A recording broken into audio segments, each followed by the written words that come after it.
How I unleashed a family secret that tore us apart and left me standing in the ruins of their lies. The dining room smelled of roasted turkey and regret, a familiar haze that clung to my parents' suburban Massachusetts home like a second skin.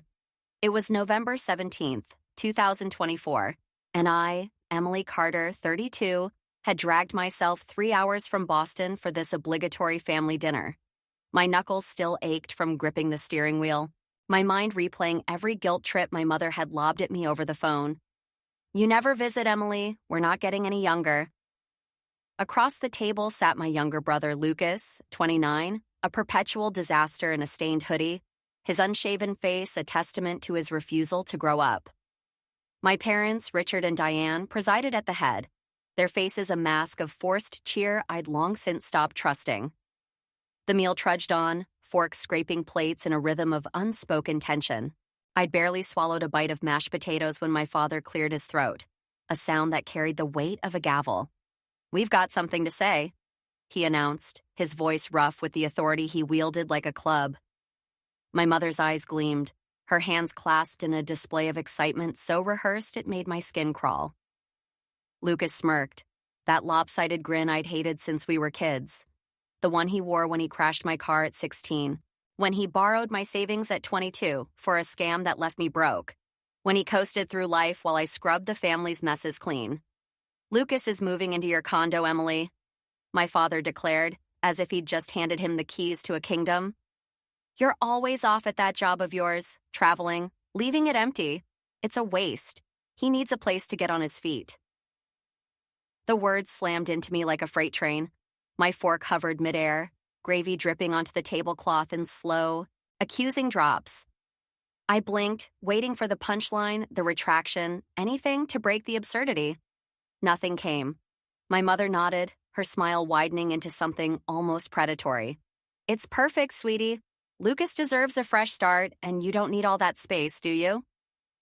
I set my fork down with deliberate care, the clink a gunshot in the silence. "My condo?" I said, my voice low, trembling with a rage I hadn't known I could feel. "The one I bought with my money? The one I've paid every damn mortgage payment on for 6 years while Lucas hasn't held a job longer than a season?" Lucas leaned back, arms crossed, his smirk unwavering.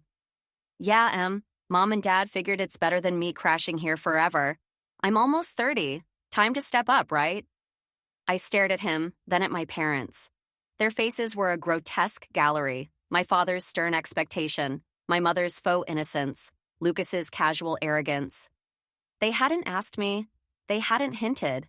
They'd simply decided my home, the one thing I'd carved out for myself through years of overtime and sacrifice, was now Lucas's playground.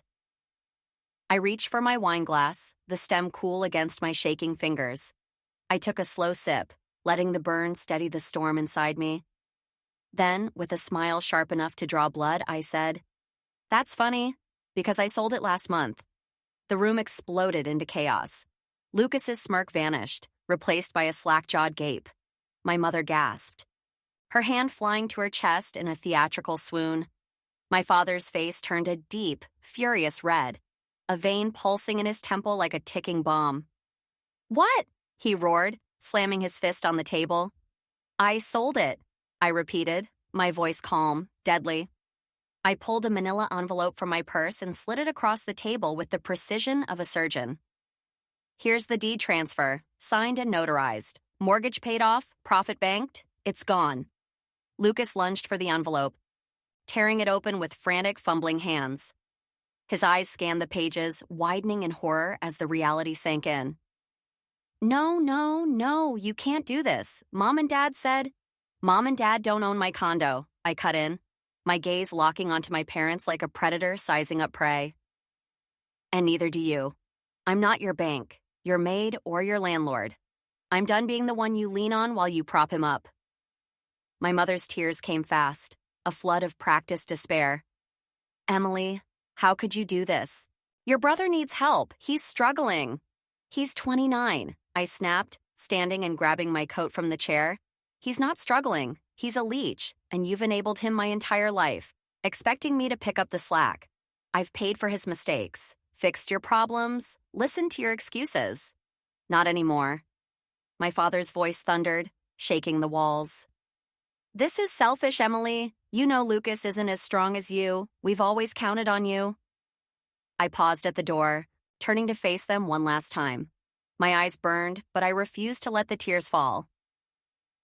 Maybe if you'd stopped treating him like a helpless infant, he'd have learned to stand on his own 2 feet. You've counted on me too long, and I'm out of favors. Good luck digging yourselves out of this one. I stepped into the night, the cold air slicing through my coat, a bitter but liberating sting against the fire in my chest. I drove back to Boston that night, my headlights piercing the dark like a beacon of my newfound resolve.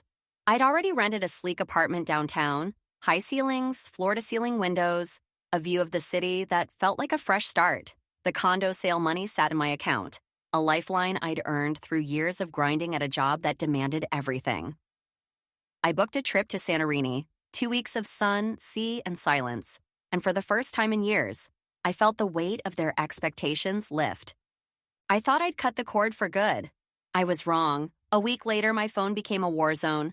Unknown numbers flooded my screen, voicemails, texts, a relentless assault I tried to ignore. But curiosity, that damnable itch, got the better of me. I played the first message, my mother's voice shrill and accusing. Emily, where are you? Lucas is a wreck. You've destroyed everything we've built.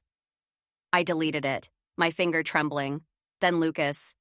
You think you're untouchable, huh? You'll regret this. Delete. My father. We didn't raise you to turn your back on family. Delete. They didn't stop there. Lucas showed up at my old condo, pounding on the door until the new owners, a retired couple with gentle smiles, called the police. He screamed that it was his house, that I'd stolen his future and got himself hauled off in handcuffs. My parents bailed him out with money they didn't have, then called me, their voices a mix of desperation and rage. Fix this, Emily. He's your brother. You can't just walk away. I blocked them all, one by one, the satisfying click of each contact disappearing a small victory. The extended family joined the fray, a chorus of judgment raining down. Aunt Karen left a voicemail dripping with sanctimony. How could you abandon your own flesh and blood? Cousin Mike texted, You're breaking your parents' hearts over a stupid condo. Uncle Tom emailed a sermon. It's just a house, Emily. Give it to Lucas and move on. I deleted every message, but the pressure built, a storm cloud swelling over my head, threatening to drown me in their collective guilt. Lucas slunk back to my parents' basement, a 29-year-old man-child sulking on a couch that sagged under the weight of his failures. I heard through a mutual friend. He'd lost his latest job, a 3-month gig at a vape shop, his personal best before he inevitably self-destructed. My parents kept coddling him, feeding his delusions of victimhood, while I kept my distance. Santorini was a revelation. Whitewashed cliffs, turquoise waves, the absence of their voices a balm I hadn't known I needed. I sipped wine on a balcony overlooking the Aegean, the sunset painting the sky in hues of gold and crimson, and thought I'd won my freedom. 2 weeks after I returned, the real war ignited. My phone pinged with a bank alert. Someone had tried to log into my account. My heart raced as I locked it down, new passwords, two-factor authentication, but the violation lingered, a shadow creeping into my sanctuary. Then my realtor called, her voice tight with unease. Emily, just confirming your address change request. What request? I demanded, my pulse hammering in my ears. She hesitated. Someone called, said they were you, gave your old address, your birthday, wanted your new apartment's details. I got suspicious when they couldn't answer your security question. What's your childhood pet's name? I didn't have to ask who. Lucas, he wasn't just bitter, he was hunting me. I unblocked my mother's number and it rang instantly, her voice piercing through the line like a siren. What the hell is wrong with Lucas? I snarled, my patience a frayed thread. She gasped, playing the wounded martyr. Why are you so angry? You've ignored us for weeks. Because your precious son tried to steal my identity, I roared, my voice echoing off the apartment walls. He's been harassing me, trying to hack my bank, digging for my address. Explain that, Mom. He wouldn't, she started, but I cut her off, my words a torrent. Stop lying. It started the second I cut him off. Tell him to back off or I'm calling the cops. The police? She shrieked, her voice rising to a pitch that could shatter glass. Emily, please. Just talk to him. He's desperate because you abandoned him. Put him on, I said, my tone ice cold, unyielding. Rustling, then Lucas's voice slithered through, smug and venomous. Oh, now you want to chat? What was your plan, Lucas? I asked, leaning into the phone, my words slow and deliberate. Find my new place, show up, demand I hand it over, break in and squat there like you've done with everything else in your life? Silence stretched, taut and heavy. Then a bitter laugh, sharp as a blade. You always thought you were better than me. No, I said, my voice a quiet, lethal promise. I know I am. I hung up, my hands trembling, adrenaline coursing through me like wildfire. I thought that would scare him off, that the threat of legal action would snap him back to reality. I underestimated their desperation, their willingness to burn everything down just to drag me with them. 3 days later, a friend texted me, her message urgent. Em, you need to see this. A Facebook link? I clicked it and my stomach plummeted. A public post from a fake account blazed across my screen. Emily Carter is a heartless monster. Abandoned her dying parents, stole their life savings, left her brother homeless. She's living a lavish life while her family starves in the gutter. Photos, old vacation snaps from a trip to Maine, twisted to look like extravagant getaways, accompanied the lies. The comments were a feeding frenzy. Disgusting. She'll get hers. What kind of person does this to their own blood? Then I saw who shared it. Lucas, my mother, my father. They'd gone nuclear, a full-on smear campaign designed to shred my reputation, my sanity, my life. It didn't stop there. They called my boss, spinning tales of my unstable family situation, hinting I was unreliable, untrustworthy. They messaged my friends, people I'd known since college, feeding them the same venomous lies. They even tracked down my ex-boyfriend, Mark, who texted me, confused. Em, what's going on? Your mom said you stole from them? My phone buzzed nonstop. Anger from strangers, bewilderment from acquaintances, betrayal from those I'd trusted. Is this true? Did you really do that? How could you? I sat on my couch, staring at the screen, my breath shallow, my vision blurring with rage. This wasn't petty sibling rivalry or parental manipulation anymore.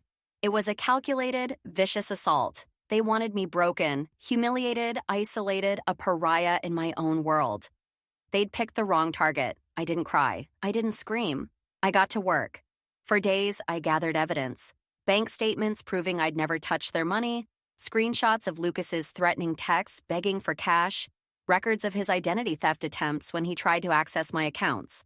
I hired Rebecca Stein, a lawyer with a reputation for tearing through opponents like a shark through chum. She was a petite woman with a steel gaze and a smile that promised ruin. We drafted a cease and desist letter, demanding they retract their lies, delete the posts, stop the harassment, or face consequences. They didn't back down. A week later, legal papers arrived at my apartment, delivered by a nervous courier who avoided my eyes. My parents and Lucas were suing me. Emotional distress, financial abandonment, a claim I'd left them destitute and owed them the condo's sale proceeds. The accusations were a fever dream of delusion. I'd abused their trust, stolen their stability, driven Lucas to ruin. It was laughable, a desperate swing from a family with nothing left to lose. They thought I'd cave under the pressure, settle quietly to avoid the mess. The courtroom was a circus, a stage for their unraveling. Lucas strutted in, his suit too tight, his hair greasy, a man playing dress-up in a world that had already dismissed him. My parents sat behind him, my mother dabbing at dry eyes with a tissue, my father's jaw clenched in a parody of dignity. Their lawyer, a discount rate hack with a stained tie, fumbled through a weak opening statement, painting me as a cold, selfish daughter who'd abandoned her struggling family. Rebecca dismantled them with surgical precision. She presented my evidence. Clean financial records, Lucas's harassing messages, proof of his identity theft attempts. The judge, a stern woman with gray hair and a voice like a whip, shut it down in under 20 minutes. This is frivolous nonsense, she snapped, her gavel a thunderclap. Case dismissed, Lucas erupted, his composure shattering like cheap glass. This isn't fair, he screamed, slamming his fist on the table. She ruined my life. She owes me. The judge's gavel cracked again, her eyes narrowing. One more outburst and you'll be held in contempt. Sit down. My parents stared at me as I gathered my things, their faces a mix of shock and accusation. My mother mouthed, "How could you?" I didn't flinch, didn't acknowledge them. I walked out of that courtroom with my head high, Rebecca at my side, her smirk a silent victory chant. I didn't stop there. The next day, I sued them. Defamation, harassment, intentional infliction of emotional distress.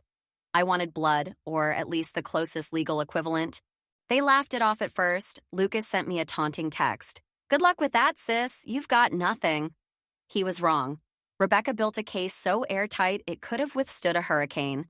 We presented the Facebook posts, the call logs to my employer, the messages to my friends, the bank alerts. The judge ruled in my favor, a $75,000 settlement, co-signed by my parents' dwindling assets. They had to sell their car, dip into their retirement savings, scramble to pay what they owed me. My mother called, her voice a broken sob. "I'm your mother, Emily. How can you do this to us?" "You should have thought of that before you tried to destroy me," I said, my tone flat, final. I hung up as the collection agency moved in, their efficiency a cold comfort. Months passed, and I thought it was over. I'd moved to Seattle, a city of rain and renewal, far from the toxic swamp of my family's reach. My new apartment overlooked Puget Sound, the water a mirror for my hard-won peace. I'd started a new job, a promotion that came with a corner office and a view, a reward for years of grit. The condo money funded a savings account, a safety net I'd never had growing up. I was free, or so I believed. Then an email from Lucas landed in my inbox, the subject line a gut punch. "You win, but you need to know the truth." Against every instinct screaming to delete it, I opened it, my curiosity a traitor. "Mom and Dad lied to me too," he wrote. "They promised an inheritance, said I'd be set if I just waited. They swore your condo was mine someday, part of a plan to keep me taken care of. They never saved a dime. They're in debt. Deep, ugly debt, not just from your lawsuit. They owe dangerous people, Em. And now those people are coming for me. I don't know what to do." My heart thudded against my ribs, a frantic rhythm I couldn't silence. Dangerous people? I'd always known my parents were reckless. My father's gambling binges, my mother's blind enabling, but this was a new abyss. I dug deeper, calling old friends, a private investigator I'd met through work, pulling public records late into the night. The truth unfolded like a horror story. My father's addiction had spiraled decades ago, draining their savings, pushing them to borrow from loan sharks, men with no patience and a taste for violence. My mother had covered it, forging documents, lying to creditors, even using my name on loans when I was in college. Identity theft I'd never noticed until now. They owed $200,000, a debt compounded by interest and desperation. My condo was their last lifeline, a promise to Lucas that he'd inherit it, a lie to keep him tethered while they drowned. 2 days later, Lucas appeared at my door. I'd thought I'd hidden my tracks, new city, unlisted address. But there he was, a ghost from my past. His face was gaunt, his eyes wild, a fresh bruise blooming across his cheek. He clutched his side, wincing as he stepped forward. "They came for Mom and Dad," he rasped, his voice barely above a whisper. "Trashed the house, took everything they could carry, said next time, it's blood. Help me, Em." I stood in the doorway, arms crossed, my resolve a fortress. "Why should I? You've spent your life taking from me. My money, my trust, my peace. Why should I care now?" He lifted his shirt, revealing a jagged gash across his ribs, crusted with dried blood. "Because if you don't, they'll kill me. They beat Dad so bad he's in the hospital, broken ribs, shattered hand. Mom's a mess, begging them for time. They gave us a week, and I've got nowhere to run." I stared at him, the brother I despised, now a broken shell trembling before me. I wanted to slam the door, let him sink in the mire he'd helped create. But his eyes, those wide, terrified eyes, held something I'd never seen. Genuine fear, a plea stripped of his usual bravado. This wasn't just family dysfunction anymore. This was life or death. "What happened?" I asked, my voice tight, reluctant. He swallowed hard, his hand shaking. They showed up at the house 2 nights ago. 3 guys, big, mean, one with a bat. Mom and Dad thought they could talk their way out, offer excuses, promise payments. The leader laughed, then smashed Dad's hand on the table. Said they've been late too many times, that the debts doubled with interest. They took the TV, Mom's jewelry, anything worth a dime. Then they turned to me. Said if the money's not there in a week, they start cutting pieces off us. I exhaled slowly, my mind racing. So, you want me to pay it? 200 grand I don't owe? No, he said, his voice cracking, surprising me. I want you to help me end them. Mom and Dad, they've lied to us both, dragged us into this hell. I'm done protecting them. I want them gone. Gone? I echoed, my stomach twisting. What are you saying, Lucas? I'm saying they've ruined us, he whispered, tears welling in his eyes. They lied about everything. The inheritance, the condo, their money. They used you, used me, and now we're both targets. Help me make them pay. I stared at him, the brother I'd hated, now a conspirator in a war I hadn't signed up for. My instincts screamed to walk away, to let them drown in their own chaos. But the gash on his ribs, the bruise on his face, the raw terror in his voice, they tethered me to this nightmare. Against every fiber of my being, I nodded. Tell me everything. Every lie, every debt, every secret. Lucas spilled it all, a flood of confession that stretched into the early hours.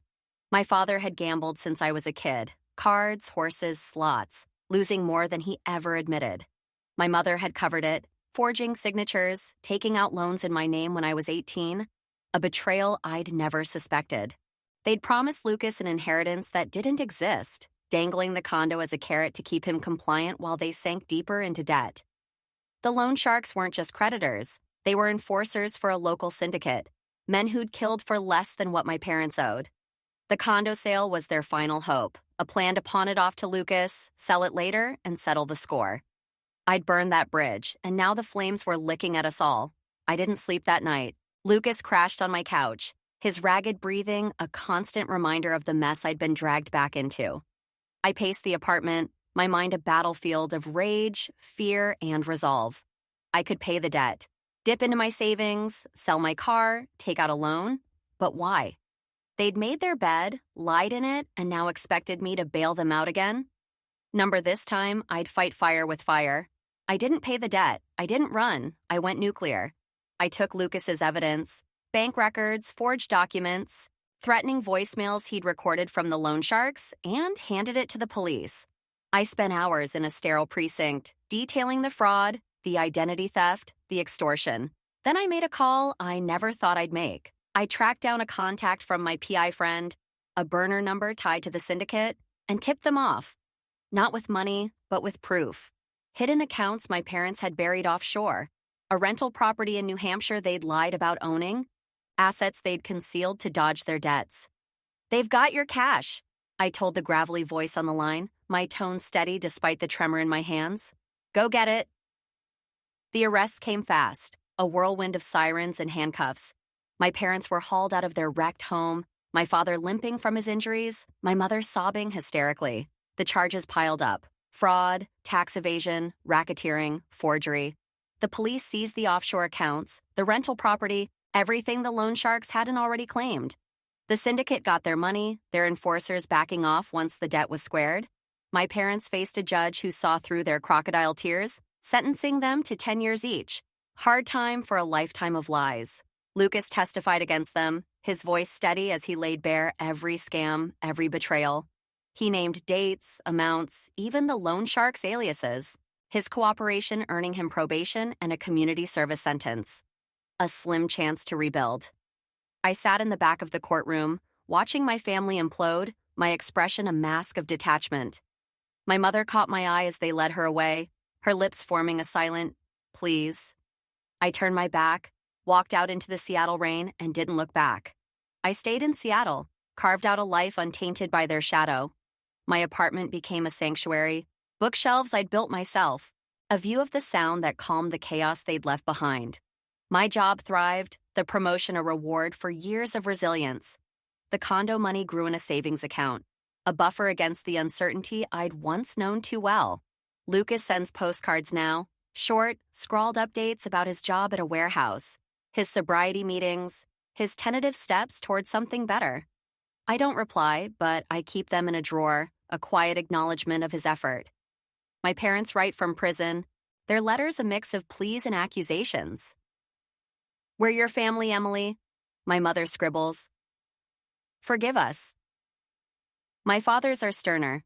"You've abandoned us when we needed you most." I read them once, then burn them in the sink, watching the flames curl the paper to ash, the smoke a cleansing ritual. The family I knew is gone, reduced to cinders by their own hands, and mine. I don't mourn it. I breathe deeper now, the air free of their weight, the bridge I torched a fading scar on the horizon. But the story doesn't end there. 6 months later, a package arrived. No return address, just my name in shaky handwriting.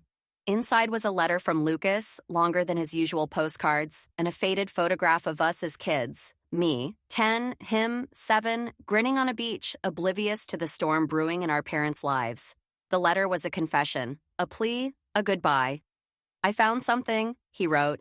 "After the trial, I went through their old files, stuff the cops missed. There's a safe deposit box, Em. They hid it from everyone, even me. It's in your name. Opened when you were a kid. They never told you, used it to stash cash from their scams. I don't know what's in it, but it's yours. The keys with their old lawyer, Jenkins. I'm leaving town, got a job offer in Oregon, a fresh start. I won't drag you into more mess. You were right. I had to grow up. Thanks for cutting the net. It saved me." I stared at the photo, my younger self frozen in a moment before the lies took root. A safe deposit box? In my name, the idea gnawed at me, a loose thread in a tapestry I'd thought complete. I tracked down Jenkins, a weary old man in a cluttered office who handed me the key with a sigh.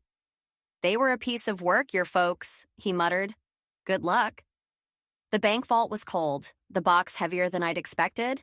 Inside was cash, $50,000 in crisp bills, jewelry I recognized from my grandmother, and a letter in my mother's handwriting dated 15 years ago. "Emily," it read, "if you're reading this, we failed you. This is your escape, your chance to run from our mistakes. We love you, even if we never showed it right. Forgive us someday." The words hit like a punch, a belated apology from a woman I'd written off. I sat there, the vault's silence pressing in, tears I hadn't shed in years blurring my vision. Love, forgiveness. They'd buried me under their failures, used me as a pawn, and now offered this as absolution. I took the cash, the jewelry, left the letter in the box. I didn't need their guilt, their excuses. I'd built my own escape, fought for it, earned it. I donated half the money to a women's shelter, a quiet rebellion against the chaos they'd sown. The rest went into my savings, a cushion for the life I'd reclaimed. The jewelry sits in a drawer, a reminder of a grandmother who'd loved me before it all went wrong. Lucas is gone. Oregon, a new chapter. My parents rot in their cells, their pleas unanswered. And me?